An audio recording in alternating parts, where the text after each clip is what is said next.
My name's Emily O'Connell, and today I'm going to be exploring the question: has the rise of crowdfunding exemplified the democratising potential of the online world?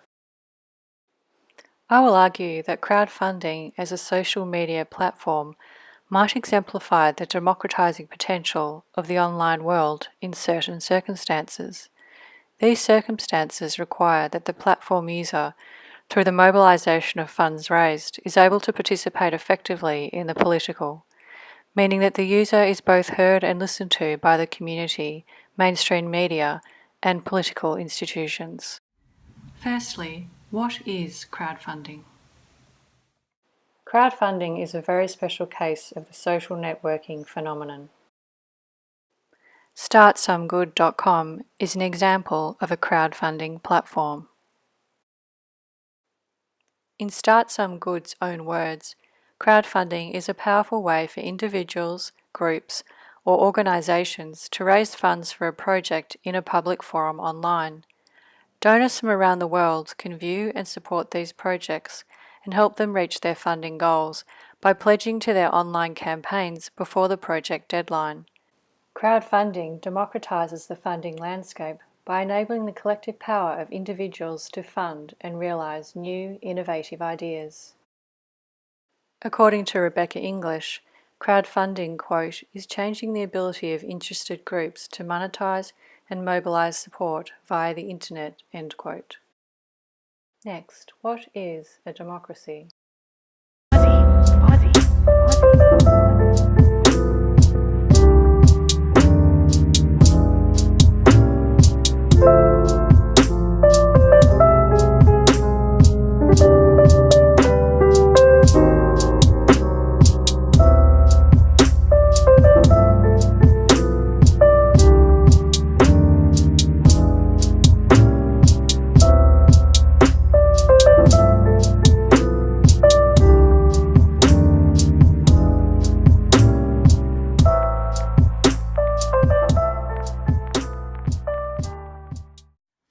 Dahlgren identifies participation as an important, quote, aspect of the democratic role often assigned to social media, end quote. When he refers to participation, Dahlgren is referring to the ability to participate in the political. The concept of the political is broader than political institutions. The political refers to the struggle in all social relations and settings. This broader view of the political is the, quote, terrain of political agency and participation, end quote. I will focus on a case study to explore the impact of crowdfunding upon the political participation of online users. Indigenous X is an Indigenous-led and run digital media platform. The founder, Luke Pearson, launched Indigenous X in response to the, quote, national dialogue characterised by a consistent lack of awareness, understanding and respect for Indigenous people, end quote. In the words of Indigenous X, our vision was to create a platform for Indigenous people to share their knowledge, opinions and experiences with a wide audience of interested tweeps.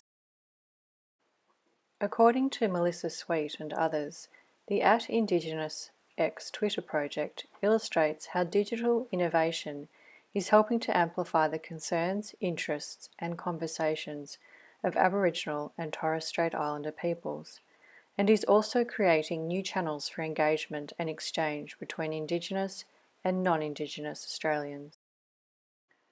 According to their website, Indigenous X has a partnership with Startsomegood, which has helped them raise over $400,000 for Indigenous projects, including for Indigenous X.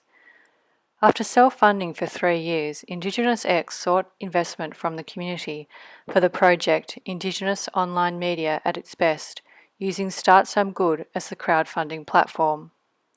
Indigenous X sought to maintain both the independence and sustainability of Indigenous X as an online media platform. With support from the community, including artists, Indigenous X exceeded their fundraising target through a reward-based fundraising model. Returning to the concept of political participation, with a focus on Indigenous media, Lisa Waller and others argue that as well as asking, quote, who gets to speak, we must also ask who is heard and to what end quote. As Waller and others note, quote, participation is about power and, no matter how open a platform is, participation will reach a limit, end quote. This limit depends upon the platform's, quote, power and its distribution, end quote. Turning to Indigenous X, Kerry McCallum and others explored the disruptive power of the Indigenous X poll to the Australian Government's Recognise campaign. The Recognise campaign related to the proposed amendments to the Australian Constitution to recognise Aboriginal and Torres Strait Islanders. Indigenous X ran an online survey of the Indigenous community, which contradicted claims by the Recognise movement that the majority of the Indigenous community supported the proposed constitutional reforms at the time.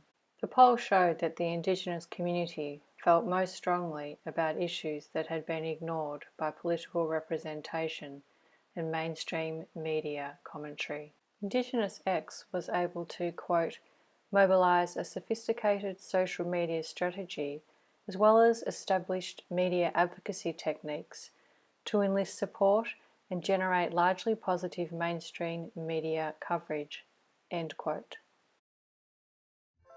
The partnership between Indigenous X and The Guardian provided, quote, a platform for the anti-Recognise movement through the publication of a series of individual columns by constitutional experts and vocal anti-Recognise advocates. As a result, it painted a very different picture of the constitutional debates than found in other institutional news, end quote. As McCallum finds, The Guardian opened bridges between Indigenous participatory media and mainstream media. This amplification of Indigenous voices provided an opportunity for political leaders to listen to concern over Recognise. This case study provides an example of specific circumstances where crowdfunding might just have exemplified the democratisation of the online world. The crowdfunding platform played a role in the meaningful participation by Indigenous X in the political process by enabling Indigenous X to remain independent and to continue to exist. The role of Indigenous X as a cultural bridge between citizen engagement and dominant media meant that its voice was listened to by the political realm. My name is Emily O'Connell. Thank you for listening. Did something happen?